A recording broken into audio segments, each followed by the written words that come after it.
镜头转来到咱国内，宜兰县府按算要伫大溪渔港做处理垃圾水的设施，不过这设施的位煞拄好伫咧鱼市场内底。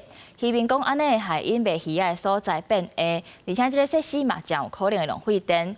对此，县府表示，因会搁甲渔民协商。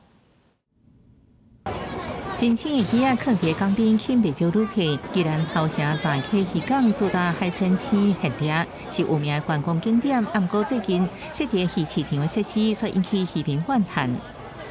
对，空间更小，还会造成说我们那个船主还有一些卖鱼的，你要在磅秤的拍卖场，空间不足。阮俩鱼人进口嘞。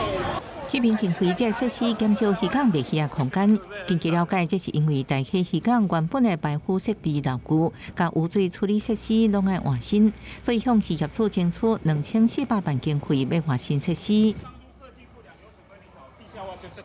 不过，渔民认为关键会工程设计无好，要浪费电的记录，不如直接找厂商来处理废弃物，而且相关设备也应该地下化。使用的习惯，其实我们觉得可能要改进一下那个部分我们会在指挥沟通。